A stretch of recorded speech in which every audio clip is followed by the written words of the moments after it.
All right, so we're back. Ramona threw herself a party, didn't tell anybody about it. And so now we're going to find out what happens. So when we left off, they were running around the room singing Bingle Bongle Bye, and Howie was chasing everyone with the vacuum cleaner. One little girl began to cry. I don't want to be sucked up in the vacuum cleaner, she sobbed.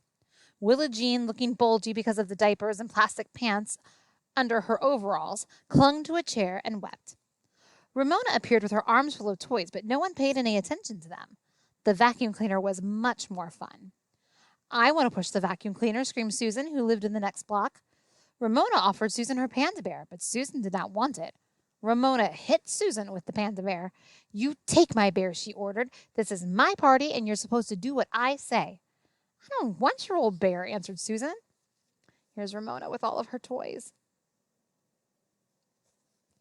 Beezus tried to grab the vacuum cleaner, but Howie was too quick for her. The room was getting uncomfortably hot, so Beezus started to the thermostat to turn down the heat. Then she dashed to the other side of the room and disconnected the vacuum cleaner at the wall. It died with a noisy groan. Suddenly, everyone was quiet, waiting to see what would happen. Hey, protested Howie, you can't do that. Beezus frantically tried to think of some way to keep 15 small children busy and out of mischief. At least she thought there were 15. They didn't stand still long enough to be counted. Where's the party? One little boy asked. Ramona appeared with some more toys, which she dumped on the floor. This time, she brought a drum.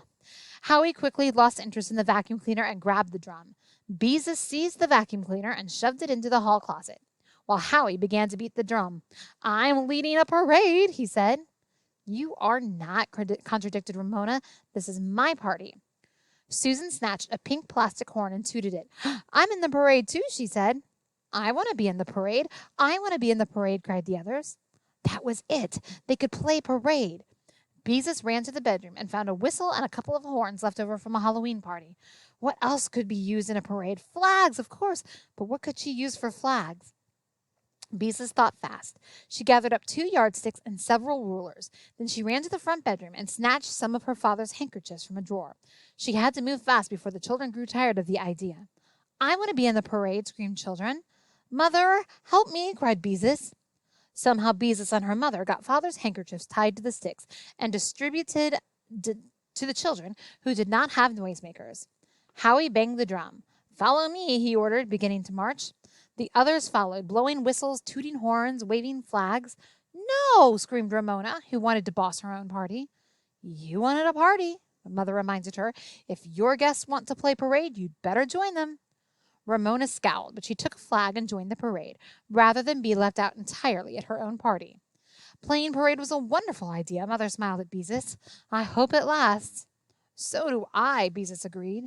Bingle bongo bye, yelled the flag wavers.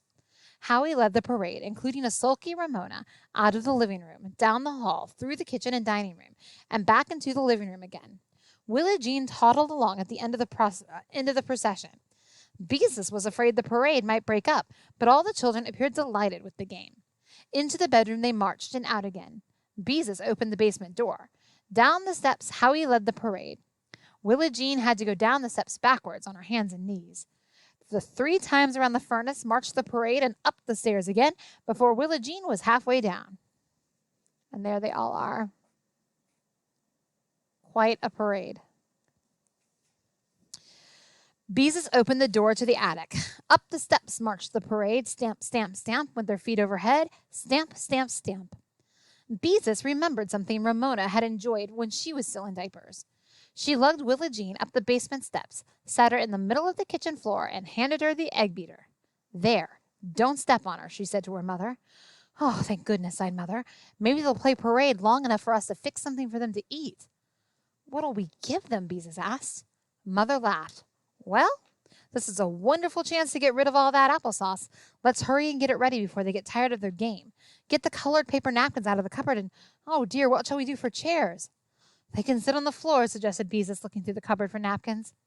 I guess they'll have to. Mother took the applesauce out of the refrigerator. If we put a couple of sheets down for them to sit on, maybe they won't get applesauce on the rug. The parade tramped down the attic stairs and through the kitchen. But Mother, said Beezus when the drum and horns had disappeared into the basement again, the only napkins I can find are for St. Valentine's Day and Halloween. They won't do. They'll have to do, said Mother. Beezus spread 2 sheets in the middle of the living room floor. Then she went into the kitchen to help Mother, who was tearing open 3 boxes of Fig Newtons. It's a good thing I bought these at the old sale last week, she remarked. Are we going to give them lemonade or anything to drink, Beezus asked. Not on my living room rug, Mother rapidly said, spooning applesauce into dishes. Applesauce and Fig Newtons are bad enough. Maybe if we feed them right away, some of them will think the party is over and go home? Beezus piled Fig Newtons on 2 plates. I hope so. This many small children in the house on a rainy day is too much. The parade stamped across the attic floor again, and Mother had to raise her voice to make herself heard. It sounds as if they were coming through the ceiling. Let's catch them the next time they come through the kitchen and hand out the applesauce, Beezus shouted back. Then maybe we can get them to march into the living room. It was not long before Howie led the parade into the kitchen again. He stopped so suddenly that the children bumped into one another. When do we eat? He demanded. Now. Beezus thrust a dish of applesauce and a spoon into his hands. I want some, cried the others. Mother handed a second child some applesauce. Forward march, she ordered. Beezus led Howie into the living room, and the rest of the parade followed with their applesauce. You sit there, she said to Howie, pointing to a place on the sheet. She was relieved to see the others seat themselves around the edge of the sheet. Quickly, she handed around paper napkins. I want one with witches on it, demanded a boy who had a Valentine napkin. I want one with hearts on it, wailed a girl who had a Halloween napkin. Beezus hastily counted the napkins. Yes, there were enough of each kind to go around. 2 napkins apiece would be safer anyway. She handed each child a second napkin, and they all began to eat their applesauce, except one little girl who didn't like applesauce. Ramona was beaming because refreshments were the most important part of any party, and now at last her guests were behaving the way she wanted them to. Mother came out of the kitchen and with a plate of Fig Newtons, which she handed to Beezus. Here, pass these around, she said. I think I better help Willa Jean.